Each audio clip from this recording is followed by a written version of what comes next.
Please can you remind me, if you'll be so kind, staring out into space, asking God to hear my case, trying to think of all things past.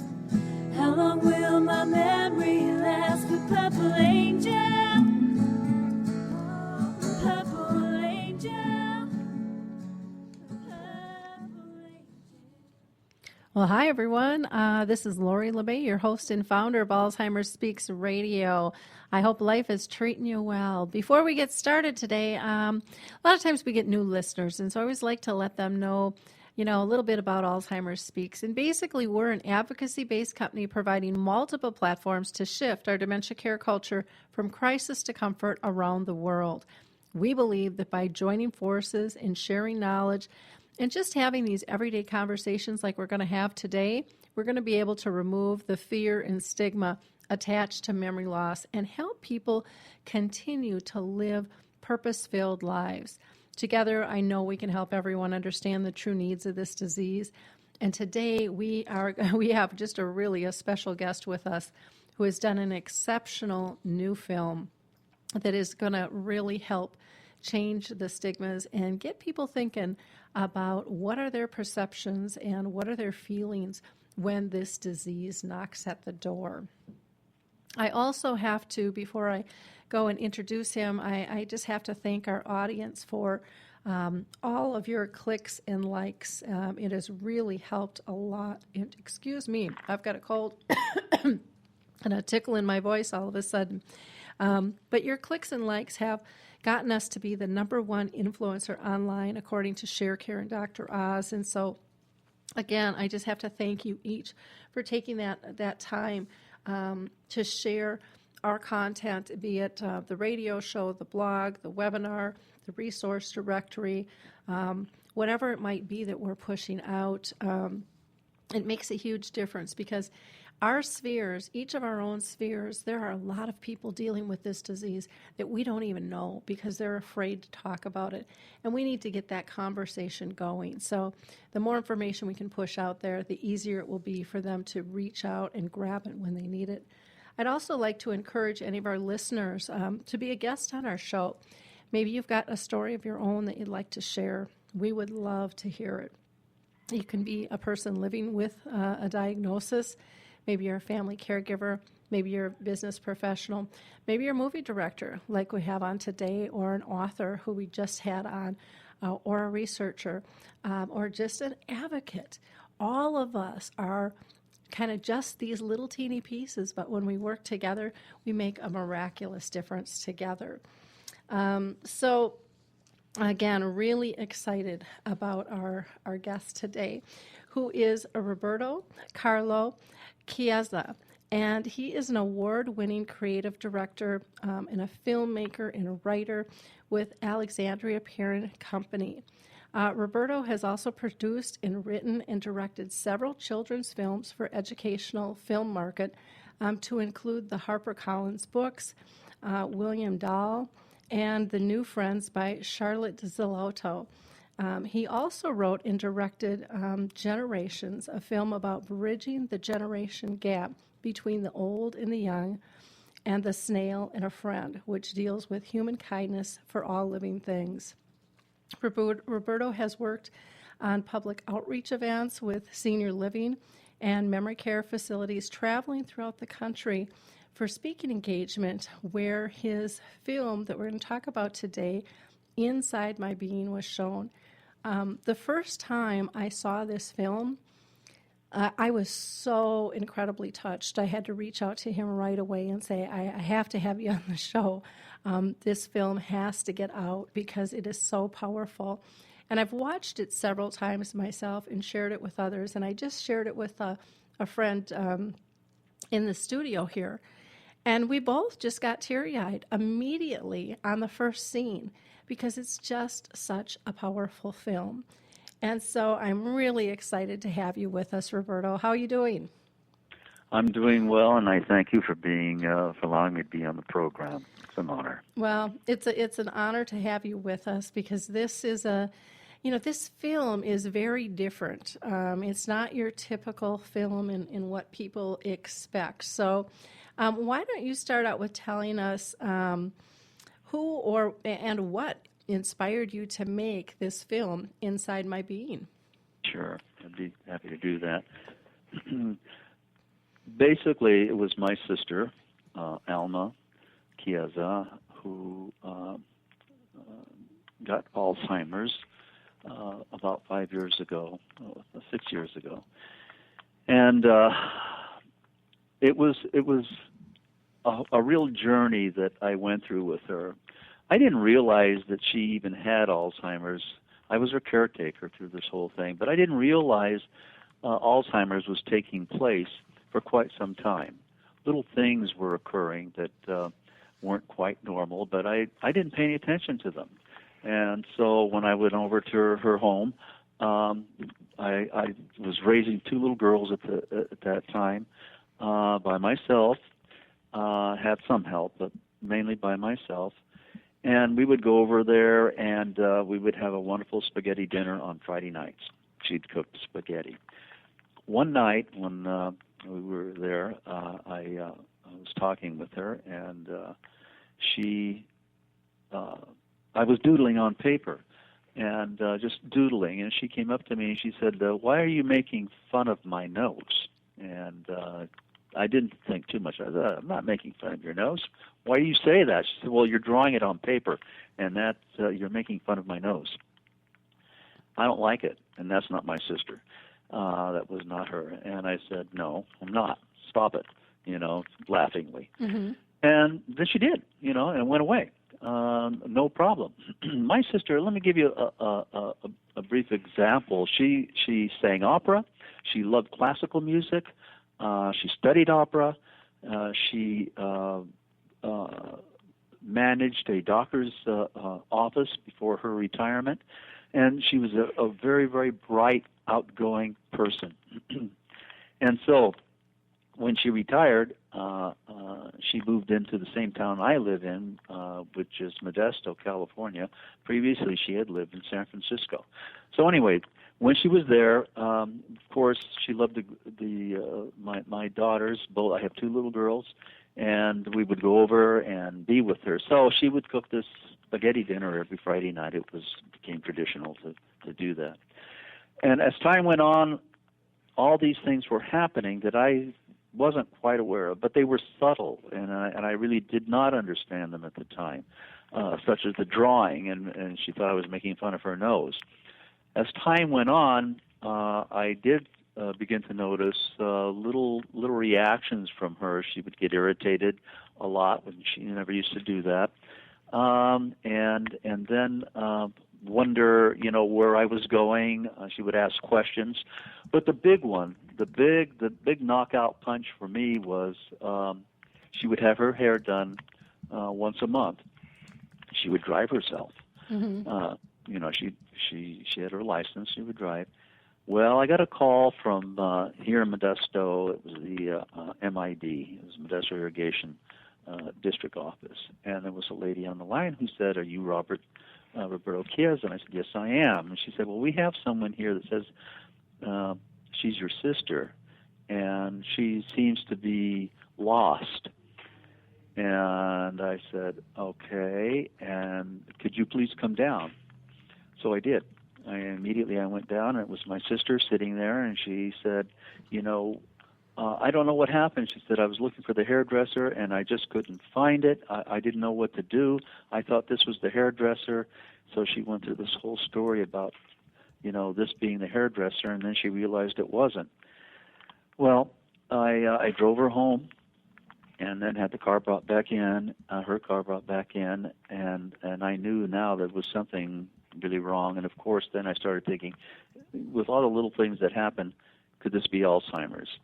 And we went to the doctors, and they checked her, and he pretty much said, "It looks like this may be, Alzheimer's."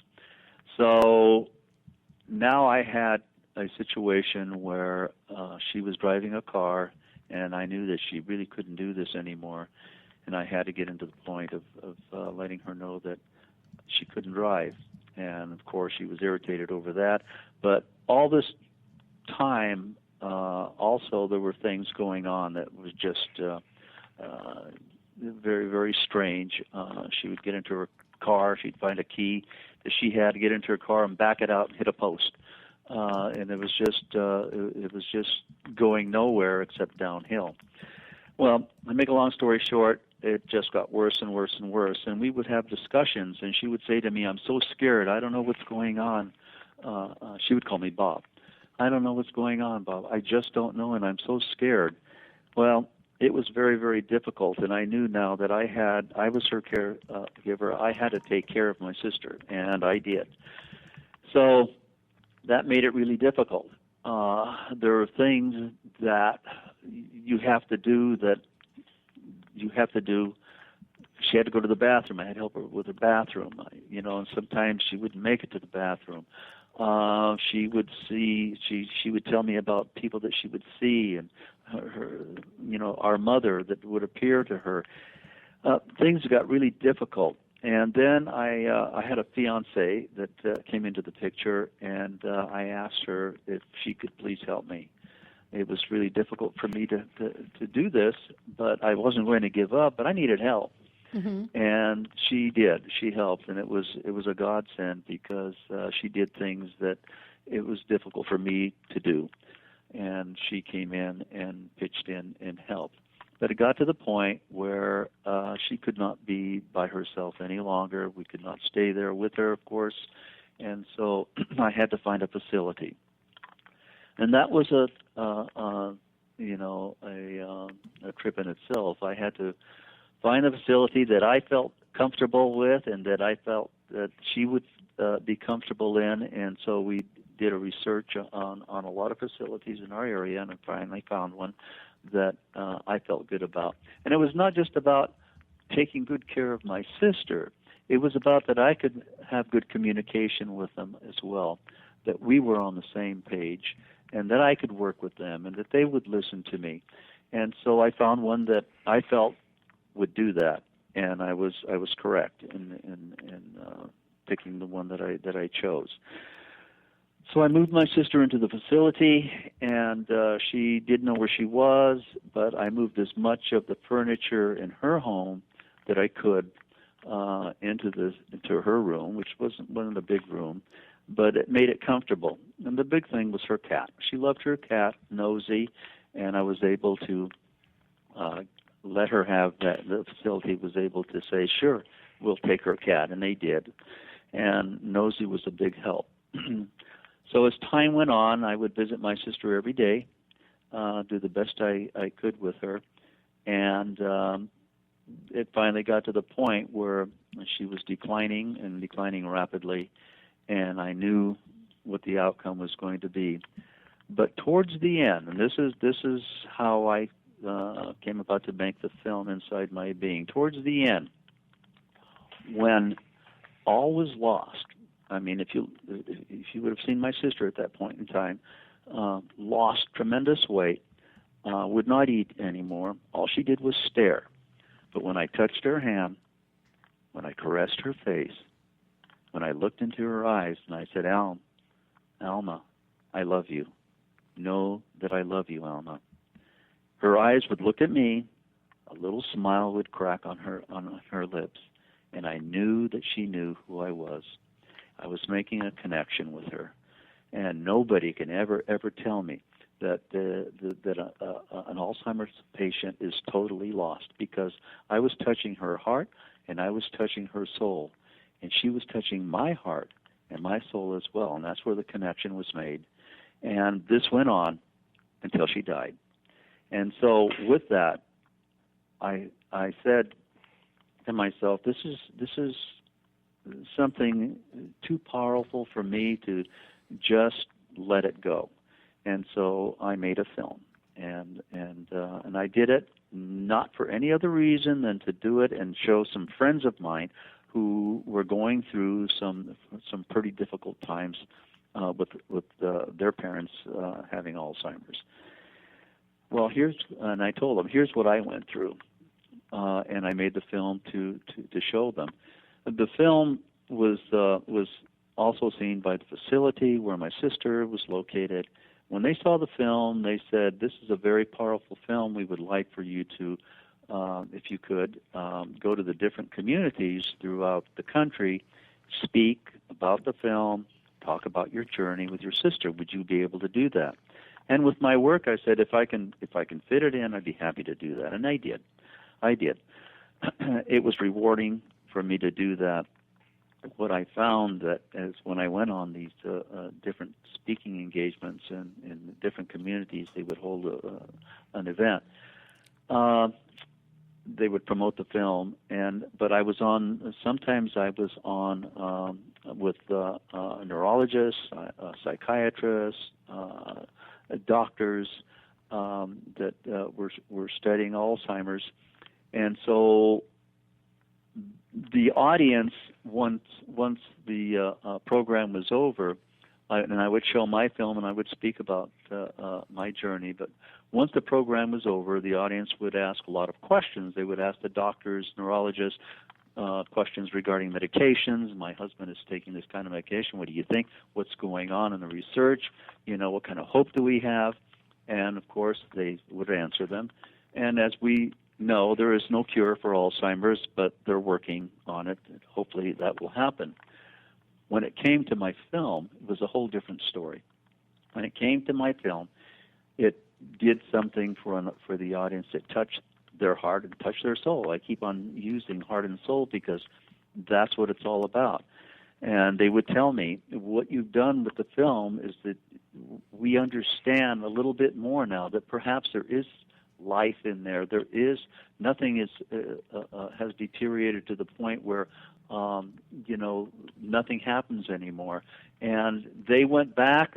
Many of them would contact me later and said, "Yes, I did what I saw in the film, and I did see some response from my husband. He did smile. He did touch my face." And so, if the film can do that, Lori, if the film can do that, what a reward. What a reward that is for me to know that I've done something, not only for myself, but hopefully for a lot of other people as well. And that's where I'm at with the film. It's a beautiful film. I feel honored that I was able to do that. But of course, the inspiration came from one person, and that was my sister. So, Roberto, okay, so we understand that your sister was really the inspiration, but this film is done a little bit different because we see two people, a mother and a daughter, it appears, talking about one another in terms of what's going on in their head, not what they're voicing to one another, but just what their thoughts are. How did you come up with that concept? Because I just thought that was brilliant. How much is what? How did you come up with that concept to take the storyline and instead of just having it, scripted in terms of conversation that we normally see in a film, but instead it was really this unconscious thought, of what's going on.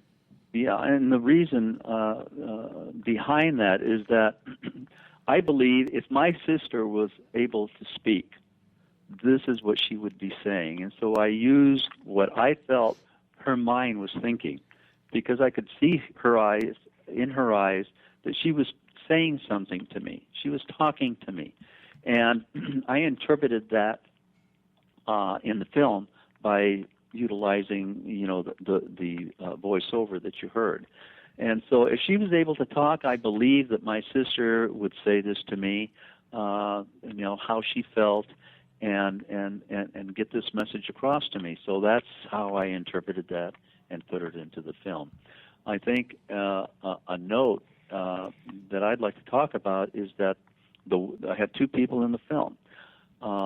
One was an elderly lady. She was my sister's roommate at the facility. She had Alzheimer's, late stages of Alzheimer's. And when I decided to make this film, I spoke with the facility, and they said, yes, you can work with her. But I had a connection with her too, and so it was interesting in making the film because I would work with her, and she would pretty much understand what I was saying, and then sometimes she would just stop, do nothing, and say nothing, and I would have to wait, and I'd have to work with her, and then she came back again and did what I asked her to do. It was pretty amazing. The other young lady that played her daughter was an actress. She's someone in here that in Modesto that does a lot of acting, and she's in a lot of different programs and shows. An excellent actress, Jenny Abbott. So it was a lot of people don't understand that this woman that I used in the film, that I worked with in the film, is an Alzheimer's patient. She was my sister's roommate. She and I kept on. I kept in touch with her all the time. She passed away a couple of years ago, but until then, I stayed with her as well. Arlene Healy is her name, and a wonderful lady. And I think her daughter would tell me. She said, "I think the fact that you did this with her and brought her into the picture and talked with her." This lifted her spirit. Somehow she came alive, because before that she wasn't. Mm-hmm. But during that she was. Well, it was interesting to me because the woman, you said her name was Arlene? Arlene Healy. Yeah, she looked so much like a woman who was at my mom's nursing home. It's almost uncanny in some ways, and it was and the eyes, the eyes of this woman. And I remember one person asking me one time if there was only one person you could speak to, who would it be? And I actually picked that woman that was at my mom's nursing home, because she had these incredible eyes, and I could tell she was picking up on everything that was going on, but she just couldn't communicate. And I just wanted to know what was going on inside her mind. And so that just really, really touched me. And so then when I saw the film and listening to her words, about back the memories for you. Yeah, and how she's trying to help, but she knows she's not when she's putting the towel in the oven, and that she's wearing diapers now, and that you're looking at me differently, and just all of those things that happen that they're taking in, and so many times people around them just ignore the possibility that they still have the skill set to be able to take things in. Yeah, they do. And I have to, again, go back to my sister and what I went through with her, and what I believe in with her is that I believe that she, if she could speak, she would say what I said in the film. I can't be me anymore, but love me, don't leave me. I'm going through a struggle right now. And this is difficult for me, a lot more difficult than you can ever think. I would look at my sister and I could feel that from her. I really could. And so this is, this went into the film. This is why I put what I put into that film. This is why what you hear in the film is what I believe she would really say. And I think when she looked at me, she couldn't speak anymore. I think this is what she was thinking, and everything that I was doing with her. Inside her heart, inside her soul, she was talking back to me. I felt it, and so felt it enough to make the film. Yeah, it's absolutely a beautiful, beautiful film. And like I said, even when I was watching this with a friend, just 3 minutes in, we're both teary-eyed and going, we can't even believe that there's 15 more minutes of this film, because it's just so powerful. These words. And then you have this daughter looking at her mom thinking, what are you going to be like tomorrow or later on? Exactly. And, how's that going to be? And everybody who has dealt with this disease has had those conversations, who has had those thoughts, and, repeatedly.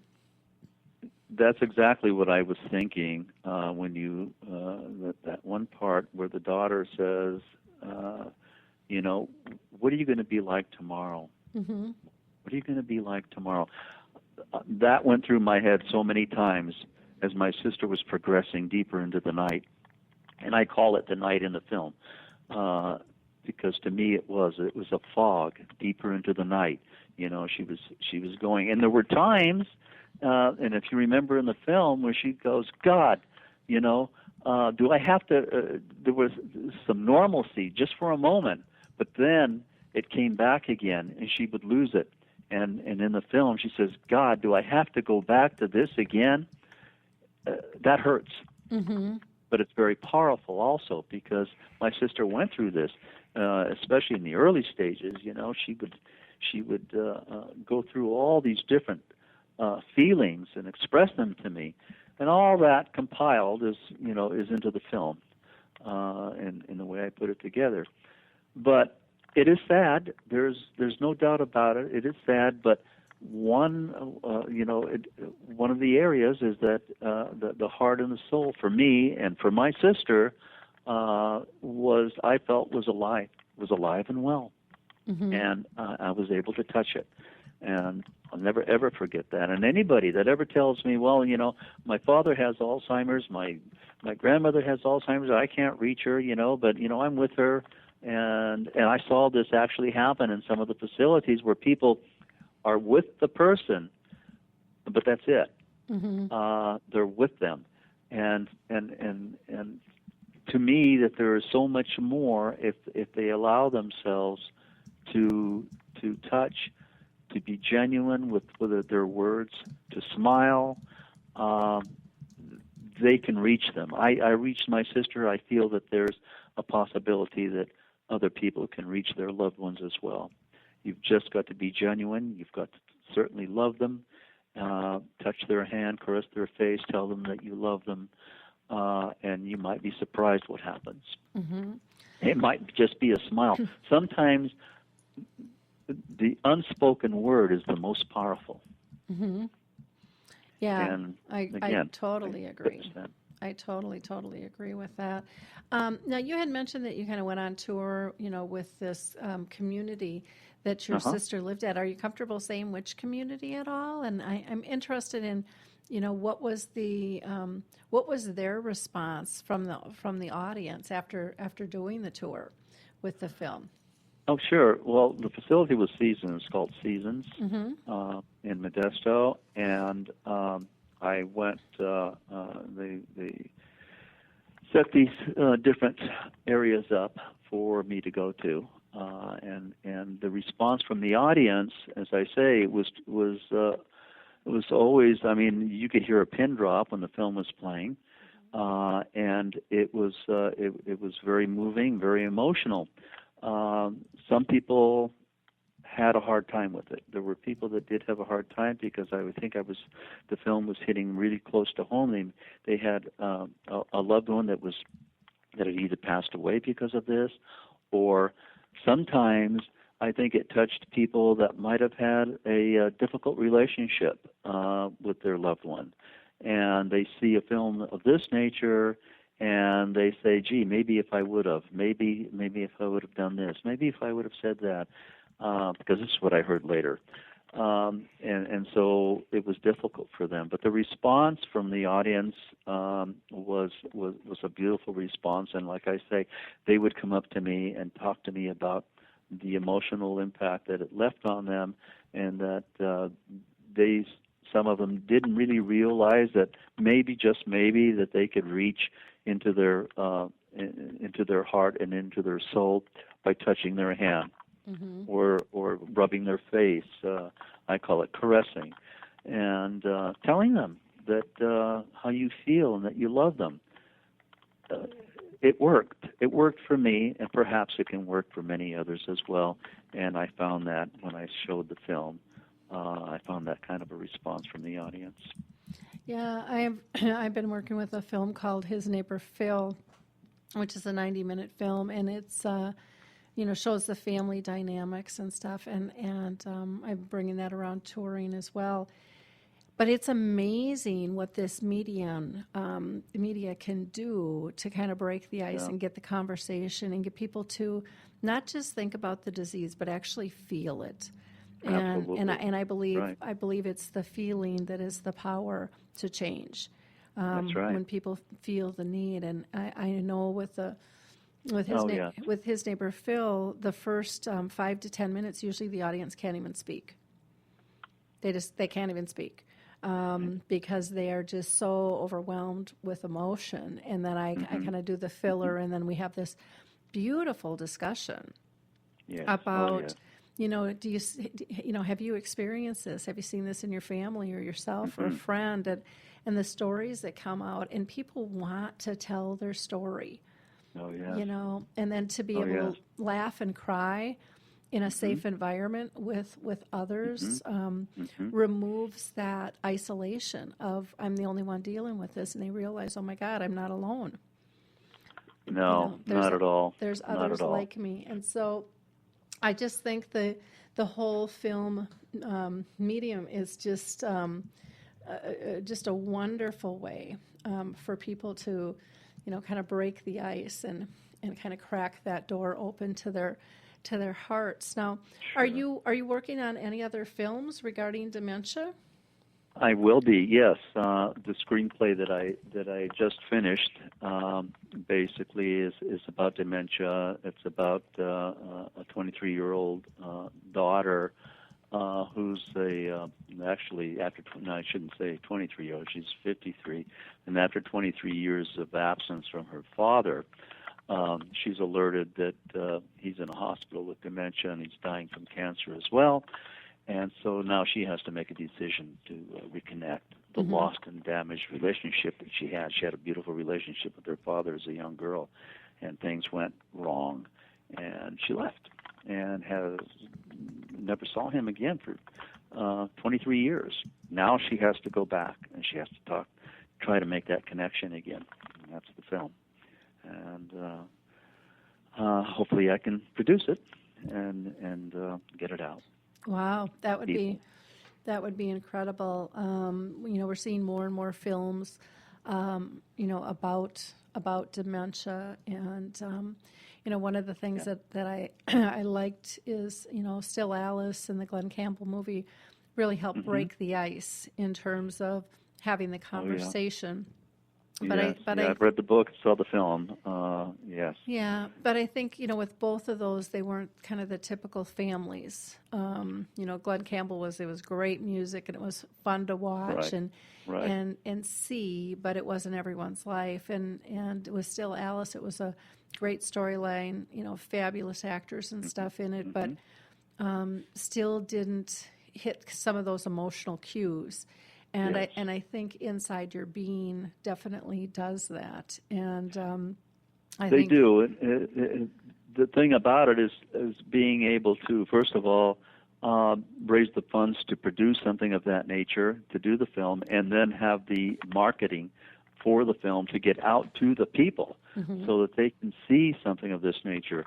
And I know what I do deals a lot with emotions. Whatever I do, it always has an emotional impact in there. And I think it has a lot to say. There's no doubt about it. And I think Inside My Being has a tremendous amount of emotion, and it certainly does, and it has a lot to say regarding an Alzheimer's patient, a person that has a debilitating debilitating disease such as Alzheimer's. Has a lot to say. It's personal, but it has a lot to say. What I'm doing with my other film has a lot to say, but you've got to get it out. People have got to see it, and people have got to feel from it. I'm a big believer that adding emotions, true emotions, into a film, an audience will feel it. An audience will listen to that. They will listen to the emotion. They will feel the emotion. It has a tremendous power. So whatever I do in the films that I've done, even the films that I produced in the past, from the HarperCollins books, Williams Dahl, The New Friend, written by Charlotte Zolotow, they deal with emotions. Generations is one that I did and wrote, deals with emotions, the gap between the old and the young. Snail and Friend deals with all living things and being kind to all living things, deals with emotions. Emotions teach. Emotions make you feel. And when you feel, it stays with you. Yeah, and that is the trigger. And I think in so much, with dementia, we come at it from a medical aspect or a technical aspect or a task aspect, and we leave the heart out of it. And we're missing the core without the heart. It's just such a critical piece to. I think so. I think you're right on when you say that. To get people back to the core of their relationships and why we even exist. Why we interact in the first place. Exactly. And like I said, for our audience listening, you've got to watch this film. It's on YouTube. It's exceptional. You can just Google it, Inside My Being, or you can click on the show page or on the blog page. And I'm going to put it back up on my home page of the website again. I had it up there for a little while because it is absolutely so powerful. It's a wonderful tool to be able to use with not only families but staff to learn, what people are missing and what their thought process is. We can help. We can learn so much by the insights of one another, and really, really expand and help break through kind of the veil that exists with this disease, not just with the patient. And those diagnosed, but those caring for them as well. It's just beautifully, beautifully done. I can't give you enough kudos for it. No, thank you for that. Well said. Thank you so much for that. Thank you for allowing me to be on the program and speak about this most powerful story and to talk about the essence of the heart and the soul, that it is there. Why do we have it? Mm-hmm. Sure, it keeps us alive, but you can touch and you can feel it under the right circumstances, especially when you think all is lost. The heart and the soul are still alive. They are, and they're so soothing, and we give them up and release them sometimes, and then we just feel so lost, where if you can recognize the simplicity and that you are still able to hold on, you are still able to connect. That's right. And I believe you can connect, even after they pass. I think that connection is universal, and everyone believes different. And but I know I've had that with my mom, and with my dad. It's just been a really beautiful piece to because sometimes you just kind of get down in the dumps, and you still want the advice of your parents or a loved one or something, and we can still have a conversation. It might be a little bit different, but we can still be soothed, by our relationship. And for some people, they might be relying on pieces of the past, and for others, it may be that they feel that there's an actual connection after they've passed. It doesn't make any difference. It exists in whatever makes you feel comfortable, and being able to at least explore it. You have nothing to lose by exploring the simplicity of your relationships. That's what it's all about, yes. Absolutely. Yeah. So, absolutely. Anything else that you'd like to share with our audience, Roberto? Well, only that I want to continue on in making the films that I've made in the past with the emotional impact.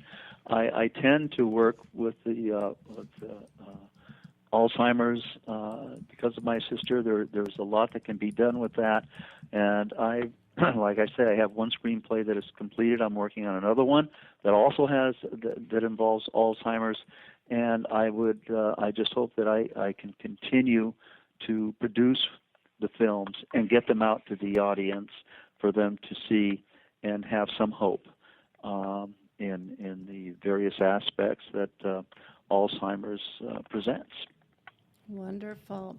Well, thank you again so much for your time with us today. What contact information would you like our audience to have? If maybe there's others out there that would like you to come and share your film and speak to them. They can go to www.facebook.com/Inside My Being, and if they want to contact me. Talk about the film or anything that they have to say, they can reach me through that. and it also gives them a view of things that I've done in the past. So again, it's www.facebook.com/Inside My Being, and they can reach me through that. Okay. Any comments that they may have. It's always good to hear from people once they see the film. I learn from that as well, and it's good to have conversations with them regarding Alzheimer's, regarding journeys, regarding what I went through, and even what they go through. So by all means, they can contact me, and we can go from there. Okay. Well, sounds like a plan. Again, people can also go to YouTube and find the film there as well. Right. Have a box of tissues because you just might need one. It's powerful. It's very, very powerful. So thank you so much. Well, Laurie. thank you so much, Roberto, for spending time with us today. Really do appreciate it very, very much. The pleasure is mine, believe me. Thank you again. Thank you.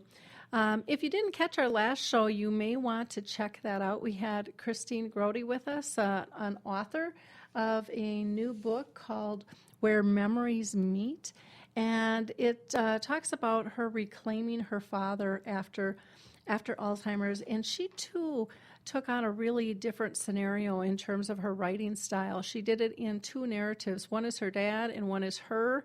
And for her and him, they kind of went in opposite directions in terms of remembering life. And so that's kind of an interesting avenue that she did. But I think it's a great storyline and something that you'll be really interested in.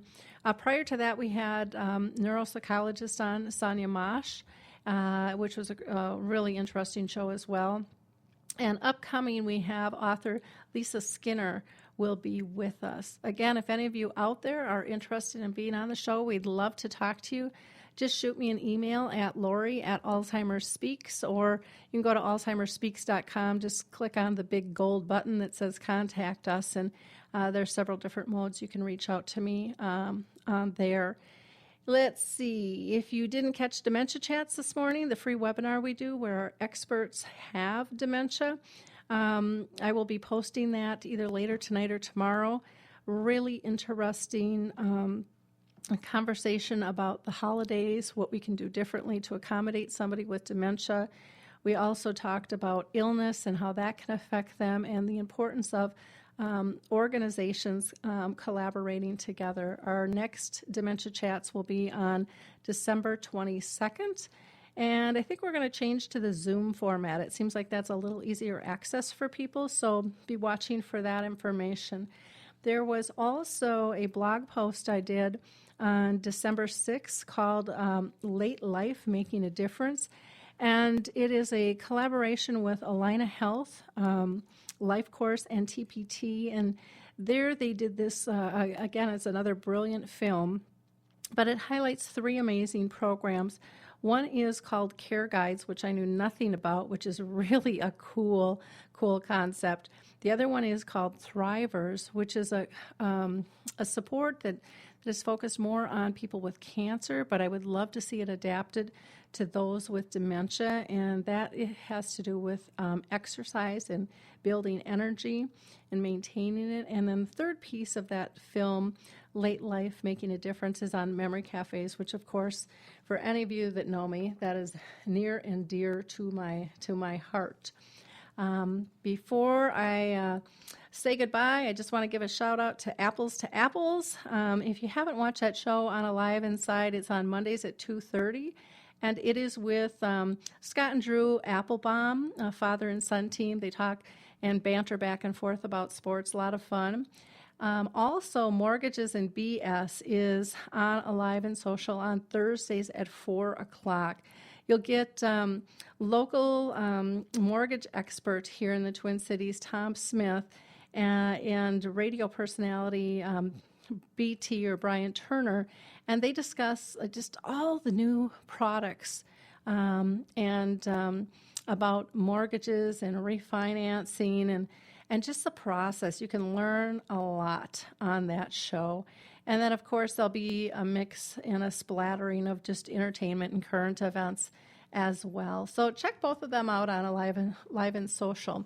In the meantime, have a wonderful and safe holiday season. We'll talk soon. Bye now.